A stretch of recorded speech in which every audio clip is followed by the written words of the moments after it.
Hey hey hey para pengguna BPJS di seluruh Indonesia. Selamat datang di channel Dawet. Bagaimana hari ini? Semoga sehat-sehat aja ya. Di channel ini kami akan mencoba merangkum alur cerita film update dan yang nggak update. Sebelum cerita dimulai, bagusnya sih di subscribe, share, and like dulu ya, agar saya tambah semangat dalam ngebuat konten. Hatur nuhun.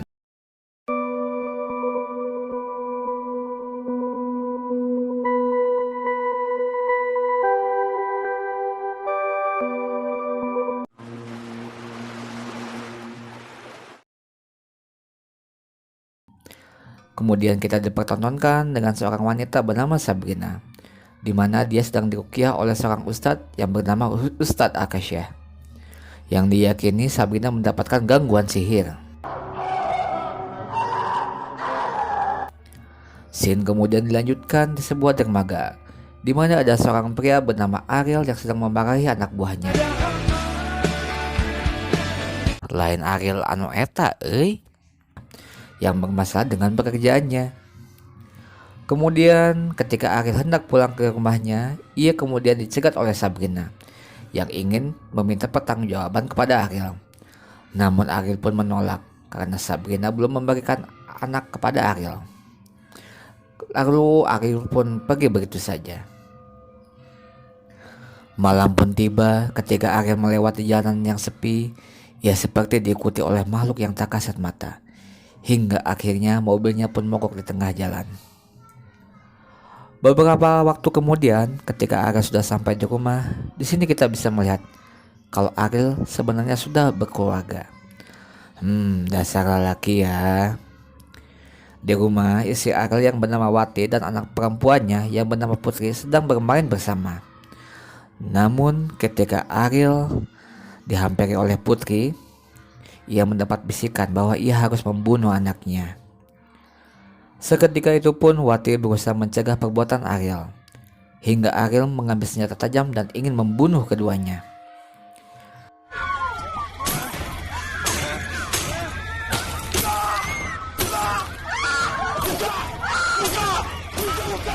Mereka pun lari ke tengah perkebunan, namun naas Wati harus tewas di sana. Ariel pun panik dan ia segera mengubur jasadnya Wati. Di tengah Putri yang sedang mencari ibunya, kemudian dia dihampiri sosok makhluk halus yang menyerupai ibunya. Pagi pun tiba, Ariel pun masuk ke kamar Putri, namun ia merasa aneh melihat Putri tidur begitu nyenyak seperti tidak terjadi apa-apa semalam. Hingga Ariel pun mendapat bisikan lagi untuk membunuh anaknya.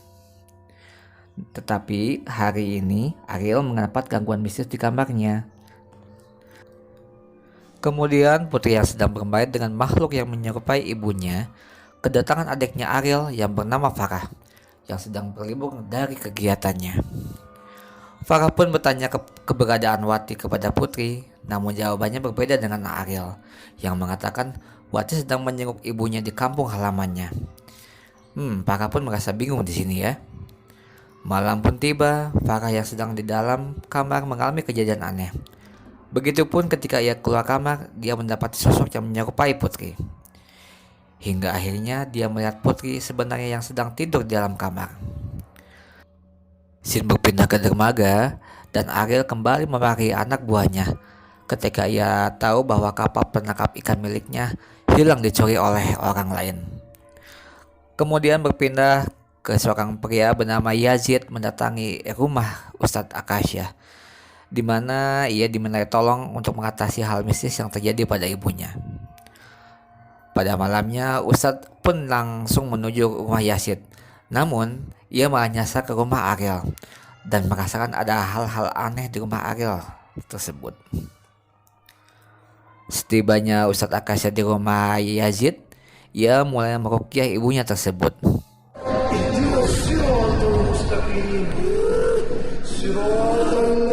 Ibunya pun wafat dengan dibimbing 2 kalimat syahadat oleh Ustadz Akasya. Paginya, Farah melihat keponakannya agak aneh. Ia pun berniat membawa Putri ke dokter kejiwaan. Hingga akhirnya Putri mencoba kabur dari Farah dan hampir tertabrak oleh mobil Ustadz Akasya.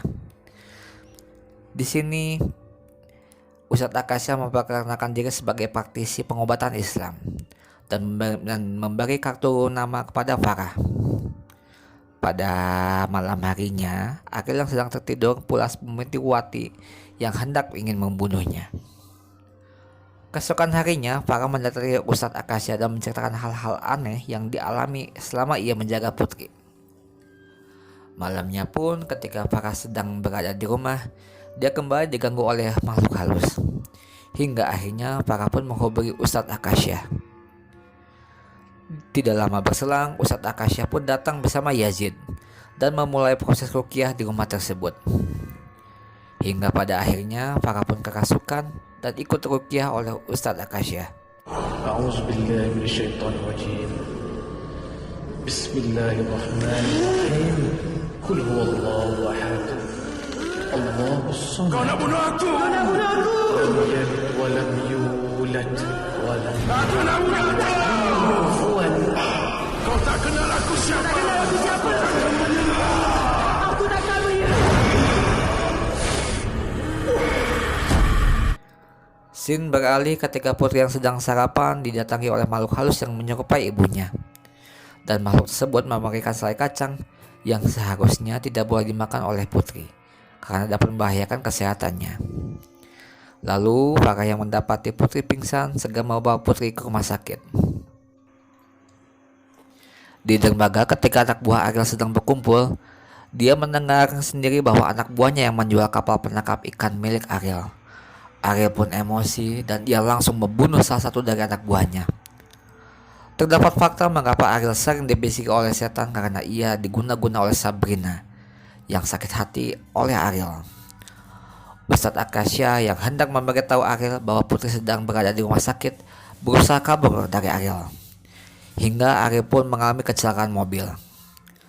Ustadz yang datang pun tidak sempat menolong Ariel dan Ariel pun tewas. Ustadz Akasya melihat sesuatu yang aneh di dalam hutan. Lalu dia pun mengejar bersama Yazid. Namun yang terjadi, Yazid malah kerasukan dan mencoba membunuh Ustadz Akasya.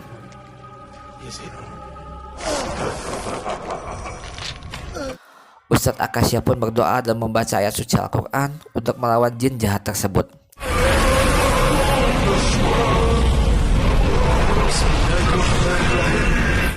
Dan akhirnya Ustadz Akasya dan Yazid pun selamat.